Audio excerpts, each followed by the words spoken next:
The stars go down, the sun comes out. Ladies and gents, internet, my name is Peridiam, and I think we've hit the jackpot.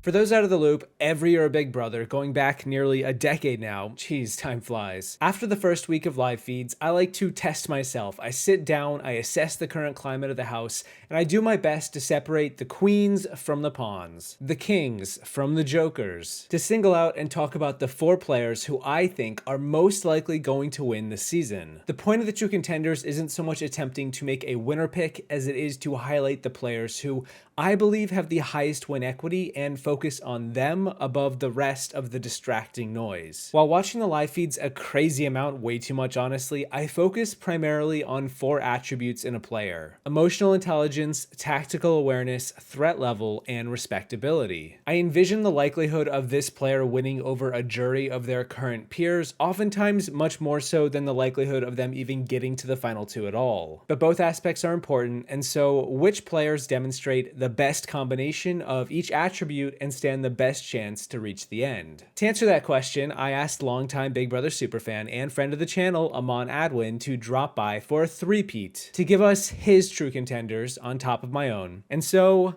here we go. For a brief second, I am going to be turning off the live feeds as we talk about the True Contenders for the Big Brother 23 crown. Let's start with the most obvious because that's usually how we roll. While I side-eye every player on the cast just to see if I can spot the flaws in their master plan, the red flags down the line, I'm finding it most difficult to not consider Tiffany as the strongest player on the cast, at least from what we've seen thus far. Tiffany has ingratiated herself well across the board. She has so many alliances, so many wheelings and dealings. She's a part of the latest big alliance to usurp the power from the week 1 mega alliance, and that's largely thanks to her own doing. Tiffany was integral to flipping the script and changing the direction of the season after just 1 week, and everyone in the house likes her. She's got the strategic game on lock. She's very aware of her position at almost every moment. She's mapped out the house on the chessboard with some fantastic tactical conversations alongside Claire, her partner in crime, and the only thing I wonder is if she'll be able to manage to win any comps in the endgame when she may have her back against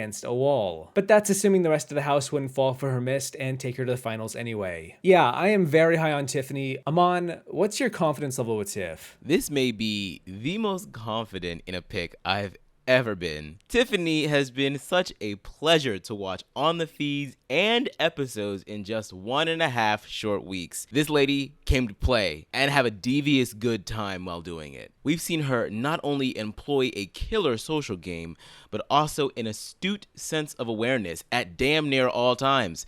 She listens for footsteps. She watches for shadows under doors. She cries into the arms of her allies, all the while whispering sweet game talks into their ears. And let's not forget just the kind and warm energy she always has that allows her to get away with playful, shady banter with her fellow house guests. Now, she can have the tendency to play a little too close to the fire, but her name barely comes up in the discussion for potential nominees, having centered herself in alliances on both ends of the house.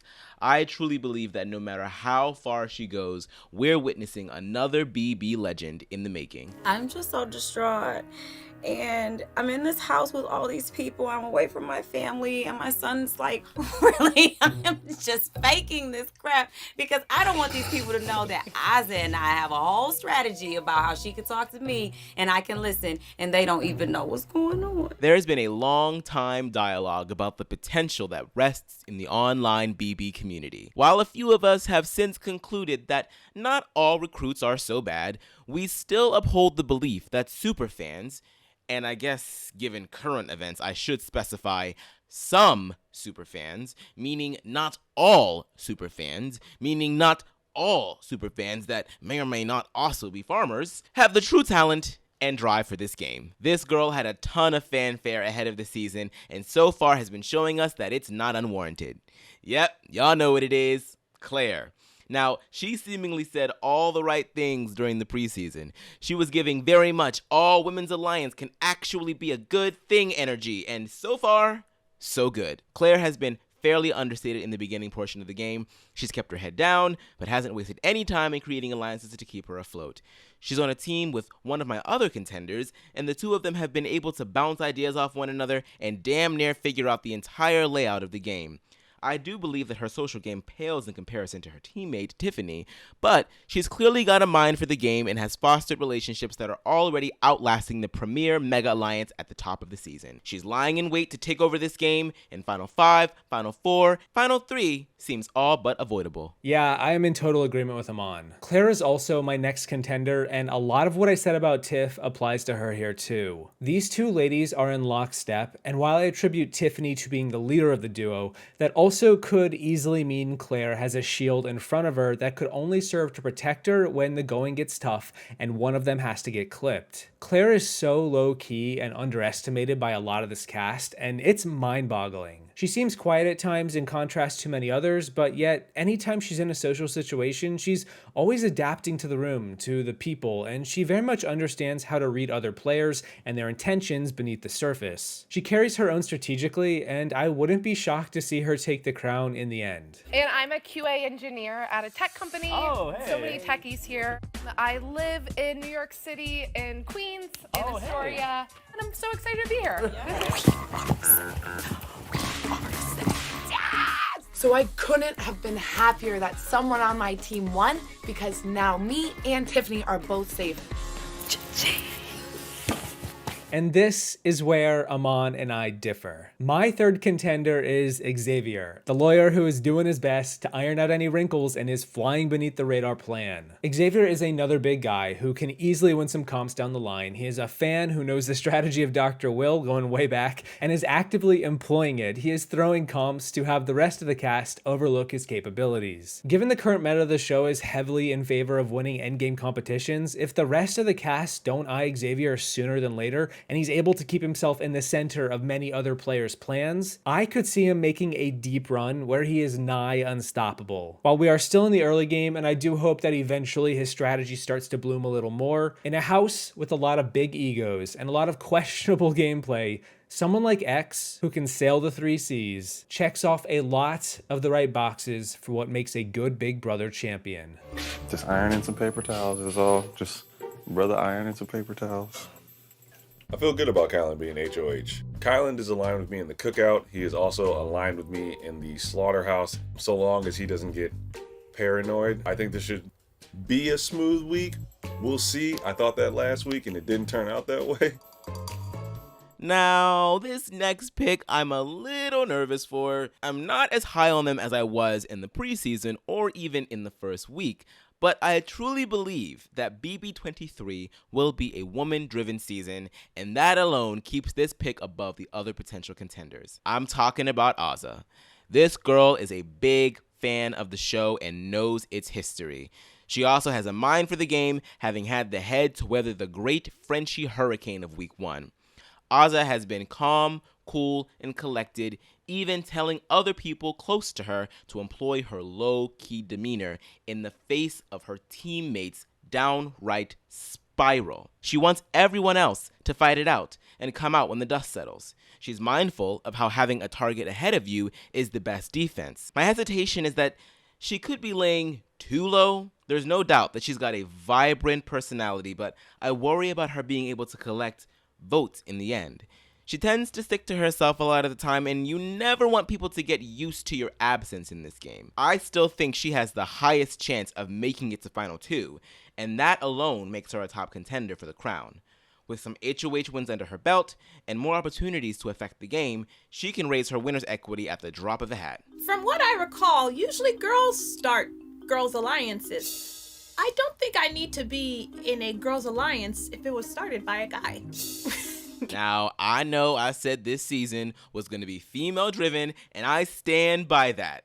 However, there's still one guy I believe can slip through the cracks. It may seem counterintuitive being that he was this close to going home in the first week, but we've seen in the past that an intense early target can sometimes lead to a smooth coasting game all the way to the end. Now look, I tried to temper myself. We know that this guy is good looking, but aside from that, a few people have been seeing some BB18 Paul upside to this last pick, and I must say, I can feel it.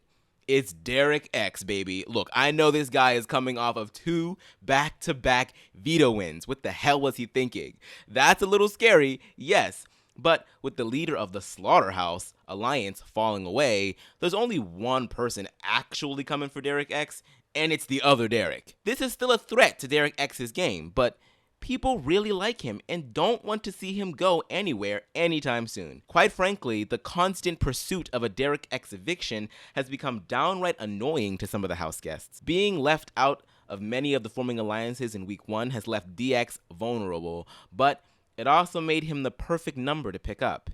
It helps that the other true contenders I picked have a vested interest in keeping Derek X around for a little while longer. He's shown he's capable with the comps and he's charming. It's a deadly combo. Maybe Frenchie was onto something. My parents are super supportive, but they would love for me to be a doctor, of course. Maybe a lawyer, maybe that would pass too. At first, definitely did not want me to go on this show. Oh, what changed their mind? I told him that I would come home with 500,000 or I wouldn't come home at all.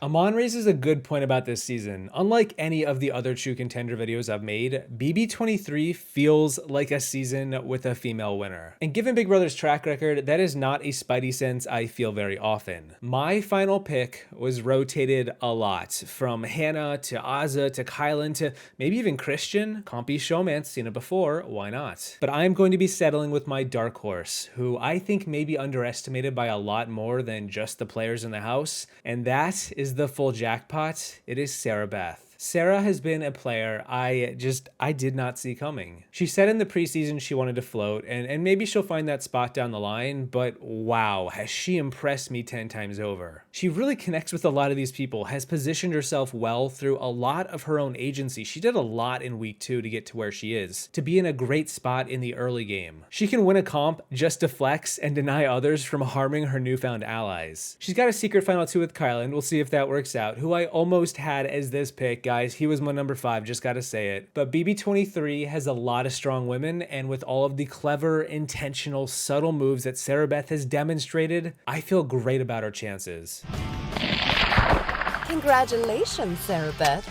You have won the wild card competition. I'm covered in paint, my hair is a mess, my dress is dripping, but I am so excited. I decided not to go for the safety this week because I feel great with Kylan and I want to work with my current team. And that's it. Those are mine and Aman's true contenders for Big Brother 23. As usual, we haven't agreed on everything. But now I want to turn to you listening to my voice right now from your speakers, from your headphones, wherever you are, and ask you this. Who are your top 4 players on this cast that you think will win it all? Who is snatching that crown and joining the upper echelon and becoming a king or a queen? Or the next Joker? Either way, thank you to my patrons for having an ace up your sleeve and supporting my endeavors. I hope you all enjoyed the video. We'll come back to it in a few months and see how much egg we all have on our face. Frenchie Battleback underdog narrative? Regardless, don't forget to iron your paper towels on your way out, and I will see you in the next one once I get my bread out of the toaster, because I think it's getting a little bit too Frenchy for my liking. Oh, Frenchie!